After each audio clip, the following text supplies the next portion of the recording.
열왕기상 13장 1절부터 10절까지 말씀입니다. 보라, 그때에 하나님의 사람이 여호와의 말씀으로 말미암아 유다에서부터 베델에 이르니 마침 여로보암이 제단 곁에 서서 분향하는지라. 하나님의 사람이 제단을 향하여 여호와의 말씀으로 외쳐 이르되, 제단아 제단아, 여호와께서 이와 같이 말씀하시기를, 다윗의 집에 요시아라 이름하는 아들을 낳으리니 그가 내 위에 분향하는 산당 제사장을 내 위에서 제물로 바칠 것이요 또 사람의 뼈를 내 위에서 사르리라 하셨느니라 하고, 그날에 그가 징조를 들어 이르되, 이는 여호와께서 말씀하신 징조라. 제단이 갈라지며 그 위에 있는 재가 쏟아지리라 하매, 여로보암 왕이 하나님의 사람이 베델에 있는 제단을 향하여 외쳐 말함을 들을 때에 제단에서 손을 펴며 그를 잡으라 하더라. 그를 향하여 편 손이 말라 다시 거두지 못하며 하나님의 사람이 여호와의 말씀으로 보인 징조대로 제단이 갈라지며 재가 제단에서 쏟아진지라. 왕이 하나님의 사람에게 말하여 이르되, 청하건대 너는 나를 위하여 내 하나님 여호와께 은혜를 구하여 내 손이 다시 성하게 기도하라. 하나님의 사람이 여호와께 은혜를 구하니 왕의 손이 다시 성하도록 전과 같이 되니라. 왕이 하나님의 사람에게 이르되, 나와 함께 집에 가서 쉬라. 내가 내게 예물을 주리라. 하나님의 사람이 왕께 대답하되, 왕께서 왕의 집 절반을 내게 준다 할지라도 나는 왕과 함께 들어가지도 아니하고 이곳에서는 떡도 먹지 아니하고 물도 마시지 아니하리니, 이는 곧 여호와의 말씀이 내게 명령하여 이르시기를, 떡도 먹지 말며 물도 마시지 말고 왔던 길로 되돌아가지 말라 하셨음이니이다 하고, 이에 다른 길로 가고 자기가 베델에 오던 길로 되돌아가지도 아니하니라. 아멘. 여로보암이 쌓은 제단에 대한 하나님의 심판을 기록하고 있습니다. 하나님은 유다에서부터 하나님의 사람, 곧 선지자를 베델로 보내셨습니다. 마침 여로보암이 제단 곁에 서서 분향하고 있었습니다. 하나님의 사람은 제단을 향하여 예언합니다. 요시아라 하는 아들이 나올 것인데 그때 이 제단 위에 제사장들을 제물로 바치게 될 것이다.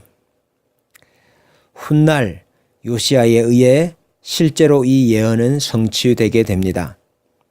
열왕기하 23장 15절 이하에, 또한 이스라엘에게 범죄하게 한 느밧의 아들 여로보암이 베델에 세운 제단과 산당을 왕이 헐고 또 그 산당을 불사르고 빻아서 가루를 만들며 또 아세라 목상을 불살랐더라.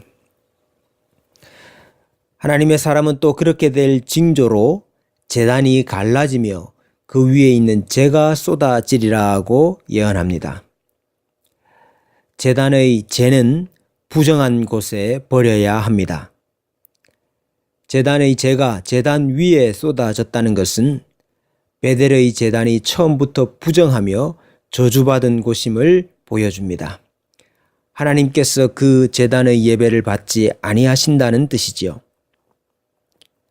화가 난 여로보암이 선지자를 향하여 그를 잡으라 하고 손을 뻗었습니다. 그런데 그 손이 말라 움직이지 못하게 되었습니다. 왕이 선지자에게 빕니다. 여호와께 은혜를 구하여 다시 내 손이 성하게 기도해다오. 선지자가 왕을 위하여 빌었을 때에 그 손이 다시 성하게 되었습니다. 하나님께서 여전히 여로보암에게 기회를 주시는 것이지요. 여로보암은 선지자를 자신의 집으로 초대하여 예물을 주고 음식을 주기를 원했습니다. 그에게 임한 저주를 완화시켜 보려고 했던 것입니다.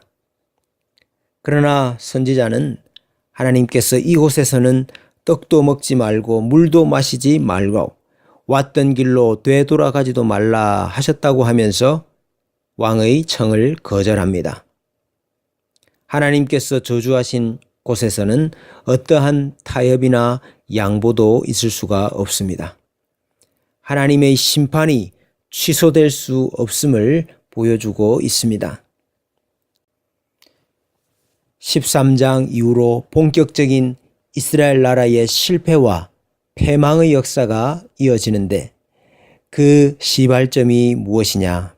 바로 예배의 타락입니다. 북이스라엘이 베델에서 금송아지를 섬기고 있는 한 그 나라는 안녕할 수가 없습니다. 그 나라는 패망의 길에서 돌이킬 수가 없습니다. 하나님은 유다에서 온 하나님의 사람 선지자를 통하여 거짓 예배, 부정한 예배와는 결코 타협하거나 동참하지 말 것을 엄중히 경고하신 것입니다.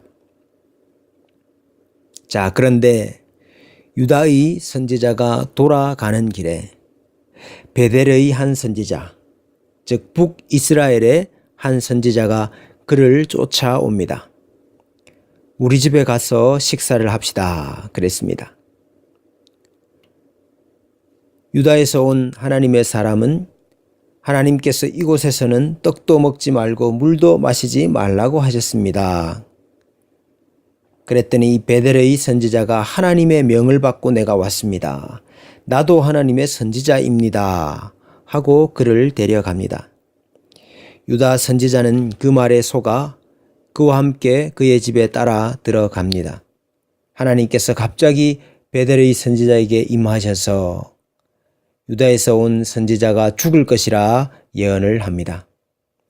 결국 그는 가는 길에 사자를 만나 사자가 그를 물어 죽입니다. 베델의 선지자는 그의 시체를 거두어서 자기의 묘실에 장사합니다. 이것이 무슨 의미입니까? 유다의 선지자와 이스라엘의 선지자는 두 나라의 거울 역할을 하고 있습니다. 이 두 선지자의 운명은 북이스라엘과 남유다 왕국의 운명을 잘 보여줍니다. 남유다는 북이스라엘의 거짓 예배에 동참해서는 안 됩니다.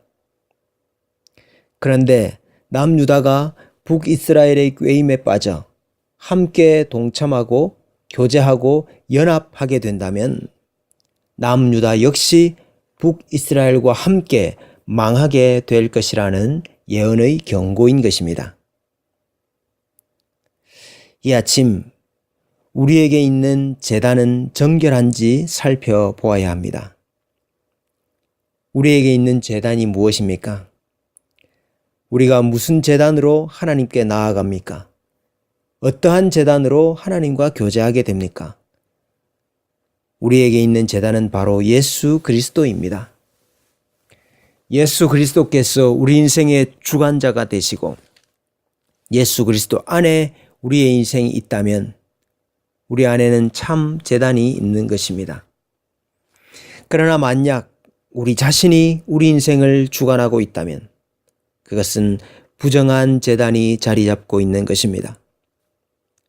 하나님을 섬긴다고 하면서도 사실은 내 자신을 섬기고 있다면 그것은 거짓 예배입니다. 그리스도라는 제단에서 죄인은 태워지고 죽고 정결하게 되어 하나님께 드려지고 있는지를 살펴야 합니다.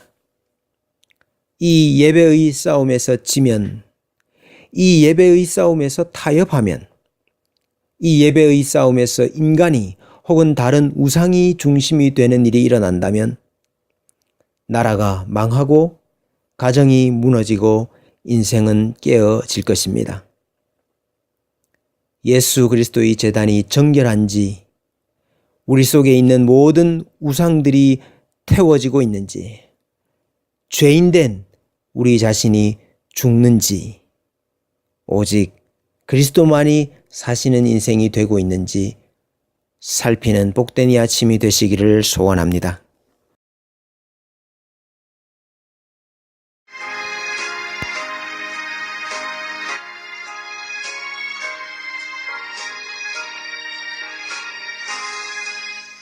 죄인을 완전케 하시옵고 내 맘속에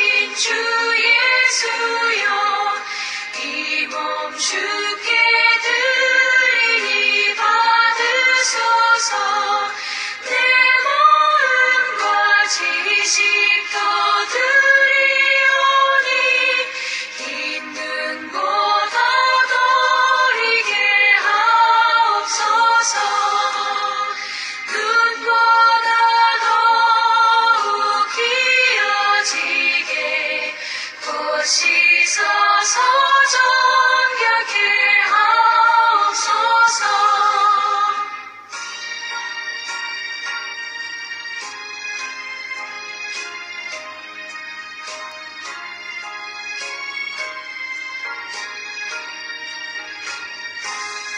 그 상하신 바